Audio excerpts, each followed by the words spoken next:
माननीय प्रधानमंत्री के राष्ट्रव्यापी महारोजगार मेले का चौथा चरण आज देश भर के 44 स्थलों पर आयोजित हुआ।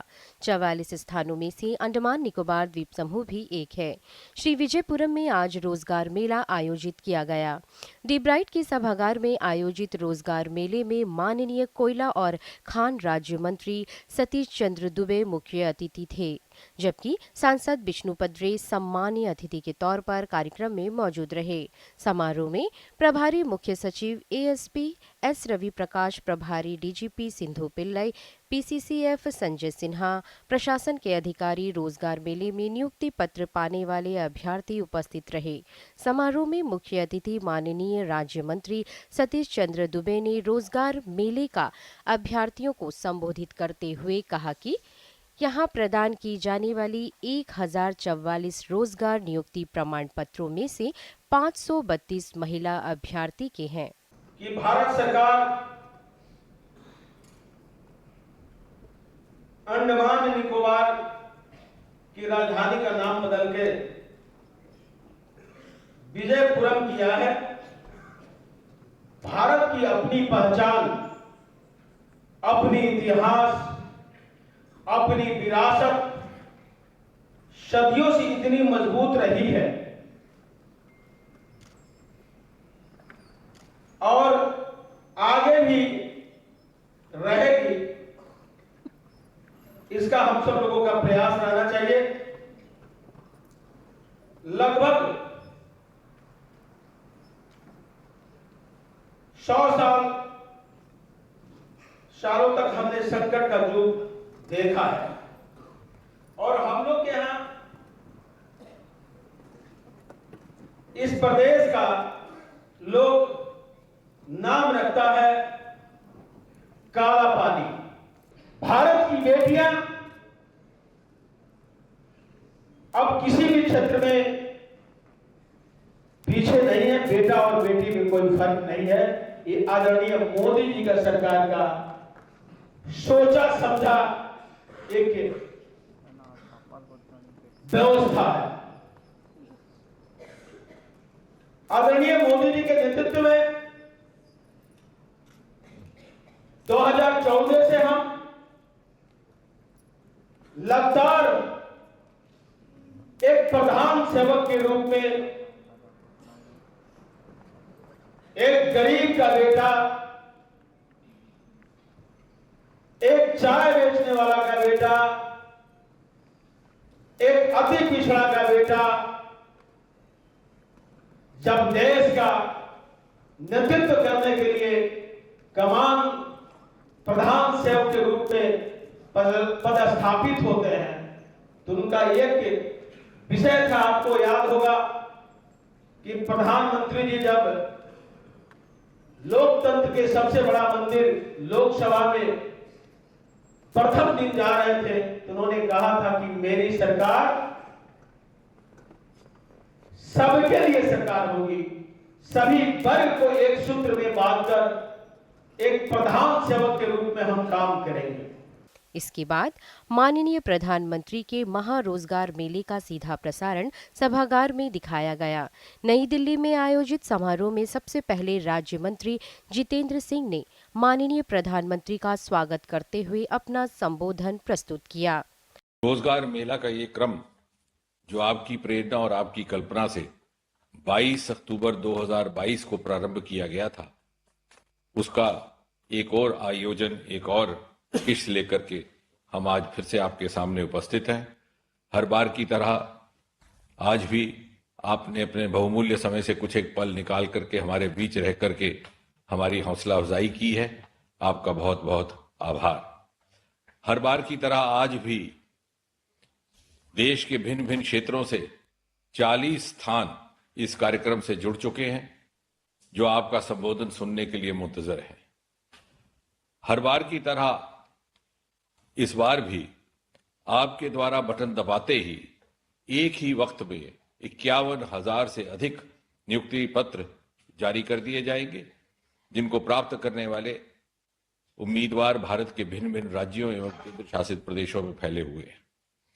नियुक्ति पत्र के साथ ही इन सभी कर्मियों को मिशन कर्मयोगी प्रारंभ का विकल्प भी उपलब्ध करवा दिया जाएगा ताकि वो अपने नए दायित्व के निर्वाह के लिए अपने आप को प्रशिक्षित कर सके। प्रधानमंत्री जी, रोजगार मेला का ये सफल प्रयोग और इसका सबसे बड़ा ये पैमाना रहा कि जहां एक और सरकारी नौकरियों में नियुक्तियों की संख्या बढ़ी, वहीं साथ साथ नियुक्ति की प्रक्रिया में भी गति आई और नियुक्तियों में पारदर्शिता भी आई। समारोह में सरकार की ओर से युवाओं को प्रदान किए गए रोजगार और स्वरोजगार के अवसरों पर लघु फिल्म दिखाया गया। पड़ा है विराट संकल्प, अटूट विश्वास, तेज और सर्वस्पर्शी विकास के पथ पर। और ये संभव हुआ है प्रधानमंत्री श्री नरेंद्र मोदी जी के विजन, निर्णायक फैसलों और नीतियों के कारण। देश जब आजादी की शताब्दी मनाएगा, भारत की आजादी के जब 100 साल होंगे, वो शताब्दी हम विकसित भारत के रूप में मनाएंगे। आज भारत दुनिया की टॉप 5 अर्थव्यवस्थाओं में शामिल है और 140 करोड़ देशवासियों के सामूहिक प्रयासों से विकसित भारत के संकल्प को लेकर तेजी से आगे बढ़ रहा है। भारत की इस विकास यात्रा की अहम भागीदार है हमारी युवा शक्ति। युवाओं के सामर्थ्य, हौसलों और आकांक्षाओं की पूर्ति के लिए भारत सरकार ने बीते 10 सालों में रोजगार, स्वरोजगार और फ्यूचर रेडी स्किलिंग के अनेकों नए मौके बनाने के लिए समग्र और सतत प्रयास किए हैं। आज देश में युवाओं के लिए नए नए सेक्टर खुल रहे हैं। आज भारत दुनिया का तीसरा सबसे बड़ा स्टार्टअप इकोसिस्टम है। देश में 45% से ज्यादा स्टार्टअप्स का नेतृत्व महिलाएं कर रही हैं और बड़ी संख्या में स्टार्टअप्स टियर 2, टियर 3 शहरों में हो रहे हैं। इसी कड़ी में युवाओं को राष्ट्र निर्माण का सहभागी बनाने के प्रधानमंत्री नरेंद्र मोदी जी के महासंकल्प का नाम है रोजगार मेला। भारत सरकार में भर्ती की प्रक्रिया को पूरी तरह पारदर्शी, समयबद्ध और तकनीक आधारित बना दिया गया है। अब हर युवा को अपनी योग्यता साबित करने का समान अवसर मिलने लगा है। पहले की सरकार ने अपने 10 साल में जितनी सरकारी नौकरियां दी थी, उससे लगभग 1.5 गुना ज्यादा सरकारी नौकरियां बीते 10 साल में दी गई हैं। युवाओं के भविष्य से कोई खिलवाड़ न कर सके, इसलिए पेपर लीक पर अंकुश लगाने के लिए सख्त कानून भी बनाया गया है। इसी क्रम में आज रोजगार मेले में देश भर से चयनित 51,000 से अधिक युवाओं को सरकारी नौकरी के नियुक्ति पत्र सौंपे जा रहे हैं। ये युवा डाक विभाग, रेल मंत्रालय, राजस्व विभाग, उच्चतर शिक्षा विभाग, रक्षा मंत्रालय, भारतीय लेखा परीक्षा व लेखा विभाग, परमाणु ऊर्जा विभाग जैसे विभागों में विभिन्न पदों पर कार्य करेंगे। इन चयनित कर्मयोगियों को आईगॉट यानी इंटीग्रेटेड गवर्नमेंट ऑनलाइन ट्रेनिंग कर्मयोगी पोर्टल पर प्रशिक्षण लेने और अपने कौशल को संवारने का मौका मिलेगा। प्रधानमंत्री श्री नरेंद्र मोदी के नेतृत्व में विकास की इस अभूतपूर्व यात्रा में राष्ट्र निर्माण के लिए समर्पित हमारे युवा बड़ी भूमिका निभाएंगे और इस यात्रा को नई ऊर्जा और गति देंगे।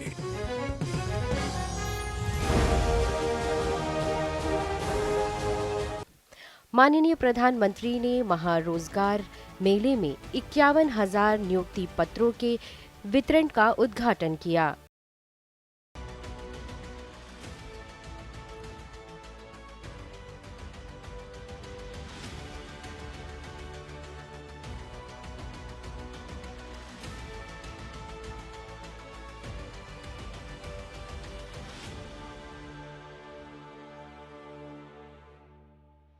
इसके बाद माननीय प्रधानमंत्री ने राष्ट्र को संबोधित किया। देश के विभिन्न क्षेत्रों में उपस्थित मंत्रिमंडल के मेरे सहयोगी, सांसदगण, विधायकगण, देश के युवा साथी, देवी और सज्जनों, आज धनतेरस का पवित्र त्योहार है। सभी देशवासियों को धनतेरस की बहुत बहुत बधाई। 2 दिन बाद हम सभी दीपावली का पर्व भी मनाएंगे और इस साल की दीपावली बहुत खास है बहुत विशेष है। आपको होगा कि भाई दिवाली तो हर बार आती है, इस बार विशेष क्या हो गया? मैं बताता हूं विशेष क्या है। 500 वर्षों के बाद प्रभु श्री राम अयोध्या के अपने भव्य मंदिर में विराजमान है और उस भव्य मंदिर में विराजमान होने के बाद ये पहली दीपावली है और इस दीपावली की प्रतीक्षा में कई पीढ़ियां गुजर गई, लाखों लोगों ने बलिदान दिए, यातनाएं झेली। हम सभी बहुत सौभाग्यशाली हैं जो ऐसी विशेष खास भव्य दिवाली के साक्षी बनेंगे। उत्सव के इस माहौल में आज इस पावन दिन रोजगार मेले में 51,000 नौजवानों को सरकारी नौकरी के नियुक्ति पत्र दिए जा रहे हैं। मैं आप सबको बहुत बहुत बधाई देता हूं, शुभकामनाएं देता हूं। साथियों, देश के लाखों युवाओं को भारत सरकार में परमानेंट सरकारी नौकरी देने का सिलसिला लगातार जारी है। बीजेपी और एनडीए शासित राज्यों में भी लाखों युवाओं को नियुक्ति पत्र दिए गए हैं और अभी हरियाणा में तो नई सरकार बनते ही 26,000 युवाओं को नौकरी का उपहार मिला है। और आप में से जो हरियाणा से परिचित होंगे उनको पता है, इन दिनों हरियाणा में एक उत्सव का माहौल है, नौजवान प्रसन्न है। और आपको पता है, हरियाणा में हमारी सरकार की पहचान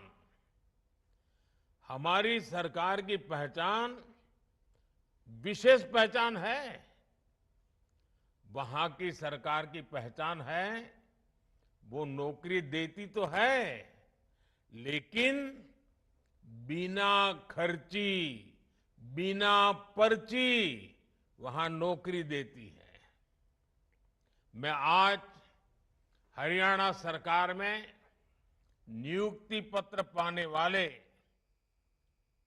26,000 नौजवानों को भी विशेष बधाई देता हूं। हरियाणा में 26,000 और आज इस कार्यक्रम में 51,000। साथियों, देश के युवाओं को ज्यादा से ज्यादा रोजगार मिले, ये हमारा कमिटमेंट है। सरकार की नीतियां और निर्णयों का भी रोजगार सृजन पर सीधा प्रभाव होता है।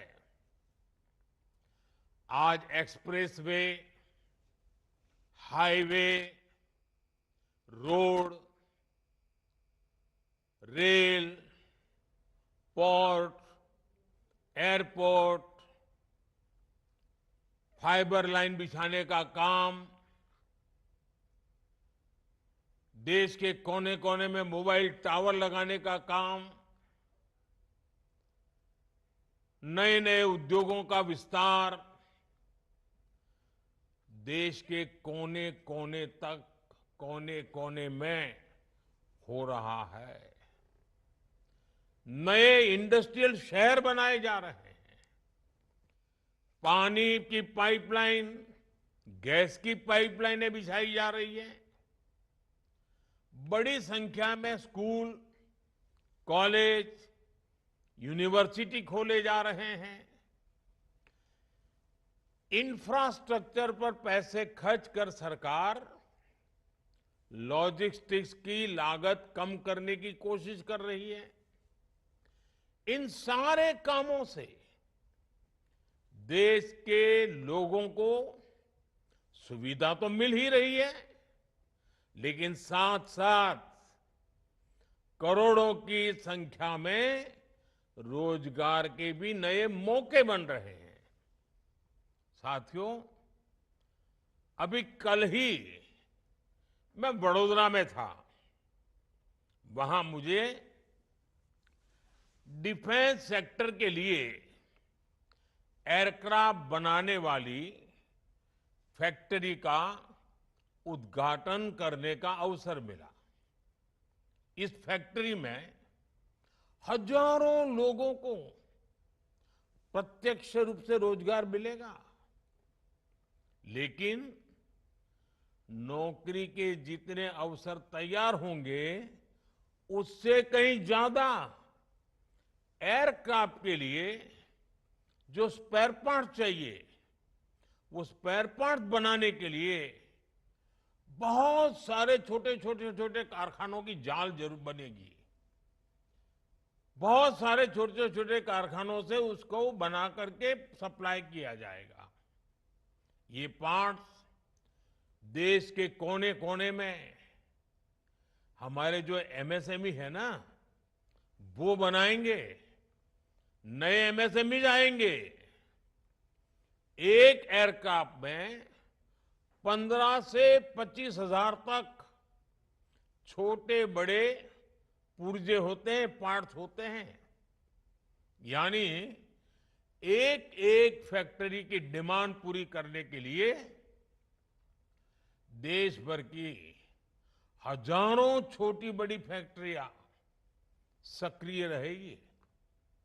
आप सोच सकते हैं कि इससे हमारी एमएसएमई इंडस्ट्री को कितना फायदा होगा, उनमें रोजगार के कितने मौके बनेंगे।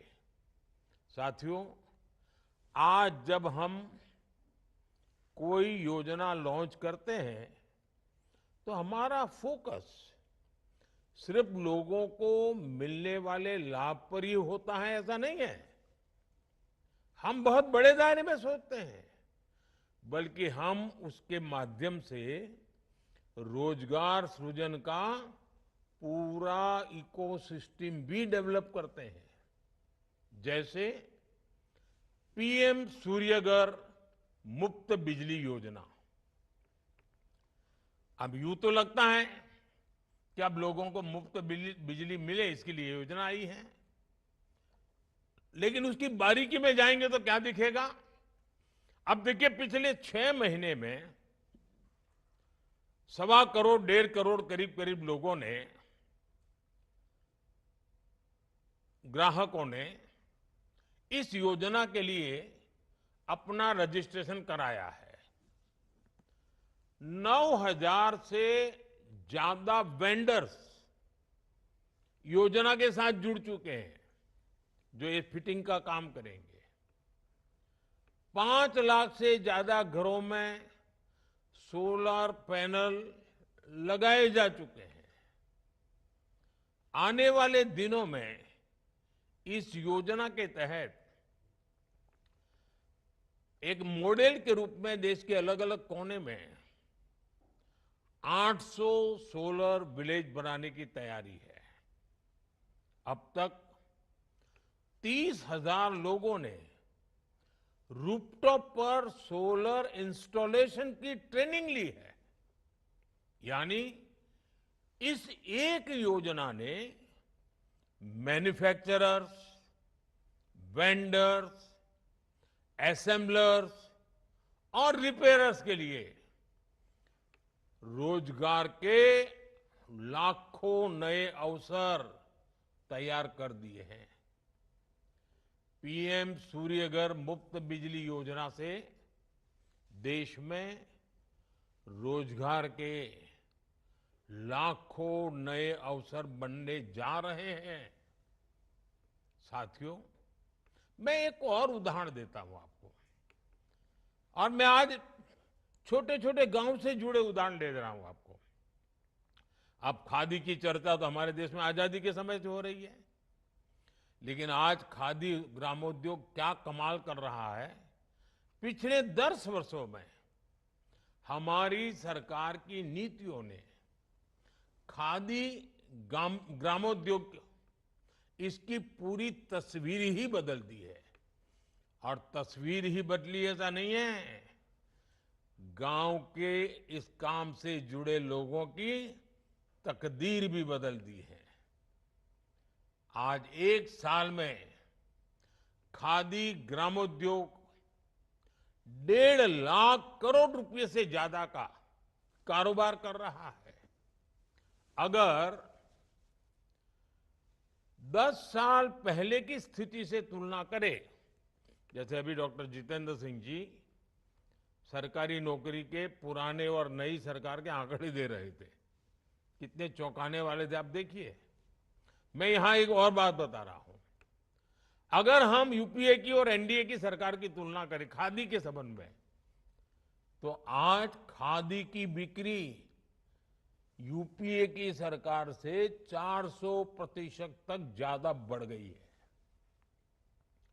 जब कारोबार बढ़ रहा है तो इसका मतलब है कि इससे जुड़े कारीगरों, बुनकरों, व्यापारियों को भी बहुत बड़ा फायदा हो रहा है। इस क्षेत्र में नए लोगों को अवसर मिल रहे हैं, बड़ी संख्या में रोजगार का सृजन हो रहा है। इसी तरह हमारी लखपति दीदी योजना ने ग्रामीण महिलाओं को रोजगार और स्वरोजगार के नए साधन दिए हैं। पिछले 1 दशक में 10 करोड़ महिलाएं सेल्फ हेल्प ग्रुप से जुड़ी हैं। और आपको मालूम है, self help group economic activity करता है, कुछ न कुछ करके कमाई करता है। मतलब 10 करोड़ महिलाएं जो कमाने लगी है, रोजगार स्वरोजगार के कारण उनके घर में पैसे आ रहे हैं, अपनी मेहनत से आ रहे हैं। करोड़ का आंकड़ा और सिर्फ महिलाओं का, ये बहुत लोग हैं उनको नजर नहीं आता है। और सरकार ने इन्हें पूरी तरह सपोर्ट किया है, संसाधन में सपोर्ट, धन देने में सपोर्ट। ये महिलाएं किसी ना किसी रोजगार से आय अर्जित कर रही हैं, कमाई कर रही है। हमारी सरकार ने इनमें से 3 करोड़ महिलाओं को लखपति दीदी बनाने का लक्ष्य रखा है। मामूली इनकम नहीं, हम इनकम भी बढ़ाना चाहते हैं। अब तक करीब 1.25 करोड़ महिलाएं लखपति दीदी बन चुकी हैं। मतलब उनकी 1 साल की इनकम 1 लाख रुपए से ज्यादा हो गई है। और ये हर वर्ष कमाने वाले हैं। साथियों, आज भारत दुनिया की तीसरी सबसे बड़ी अर्थव्यवस्था बनने की दिशा में आगे बढ़ रहा है। देश की ये तरक्की देख देश का युवा ये भी पूछता है, और स्वाभाविक है उसके मन में सवाल है कि जो गति आज है, जो विस्तार आज है, वो गति पहले क्यों नहीं पकड़ी? इसका जवाब है, पहले की सरकारों में नीति और नियत दोनों का अभाव था। साथियों, आप याद करिए, पहले ऐसे कितने ही सेक्टर थे जिनमें भारत लगातार पिछड़ता जा रहा था। खासकर टेक्नोलॉजी के क्षेत्र में दुनिया में नई नई टेक्नोलॉजीज आती थी, लेकिन भारत में हम उनका इंतजार करते रहते थे, सोचते थे भाई ये दुनिया में तो आया, हमारे यहां कब आएगा। जो टेक्नोलॉजी पश्चिमी देशों में आउटडेटेड हो जाती थी, निकम्मी हो जाती थी, तब जाकर के वो हमारे यहां पहुंचती थी। ये सोच बना दी गई थी कि हमारे देश में आधुनिक टेक्नोलॉजी डेवलप हो ही नहीं सकती। इस मानसिकता से कितना बड़ा नुकसान हुआ। भारत न केवल आधुनिक विकास की दौड़ में पिछड़ता चला गया, बल्कि रोजगार के सबसे महत्वपूर्ण सोर्स भी हमसे दूर होते चले गए। आधुनिक विश्व में जिन उद्योगों से रोजगार पैदा होता है, जब वही नहीं होंगे तो रोजगार कैसे मिलेगा। इसलिए हमने पुरानी सरकारों की उस पुरानी सोच से देश को आजाद कराने के लिए काम शुरू किया है। स्पेस सेक्टर से लेकर सेमीकंडक्टर तक, इलेक्ट्रॉनिक्स से लेकर इलेक्ट्रिक व्हीकल तक, हमने हर नई टेक्निक में मेक इन इंडिया को आगे बढ़ाया। हमने आत्मनिर्भर भारत पर काम किया। देश में नई टेक्नोलॉजी आए, नए फॉरेन डायरेक्ट इन्वेस्टमेंट आए। इसके लिए हमने PLI स्कीम लॉन्च की। मेक इन इंडिया अभियान और PLI स्कीम ने मिलकर रोजगार सृजन की गति कई गुना तेज कर दी है। आज हर सेक्टर के उद्योगों को बढ़ावा मिल रहा है। इससे अलग अलग फील्ड के युवाओं के लिए नए मौके बन रहे हैं। आज देश में भारी निवेश हो रहा है और रिकॉर्ड अवसर बन रहे हैं। पिछले 8 वर्षों में 1.5 लाख से ज्यादा स्टार्टअप लॉन्च हुए हैं। श्री विजयपुरम में आयोजित समारोह में सम्मानीय अतिथि सांसद विष्णु पद्रे ने उपस्थिति को संबोधित किया। आज अरविंद जी क्लियर कर दिया, रोजगार मेला में जब भर्ती हुआ करीब 5,000 साथी 4844 प्लस 90% भर्ती हुआ अनमत लोकल लोगों ने।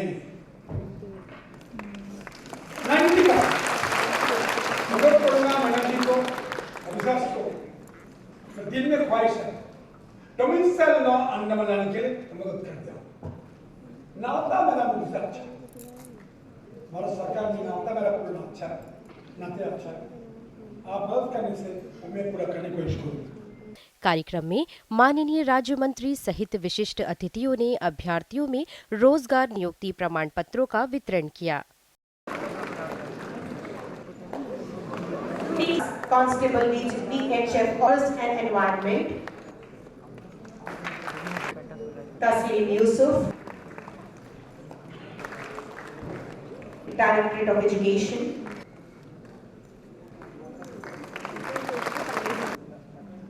S. Shivadevi,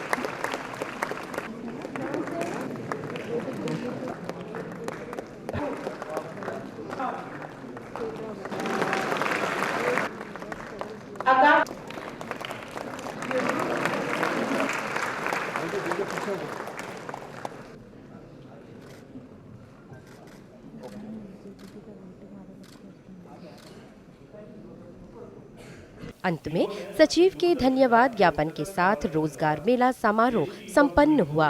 मात्रा में रोजगार के जो अवसर प्रदान कर उन्हें सशक्त एवं आत्मनिर्भर बनाने का मार्ग प्रशस्त किया है।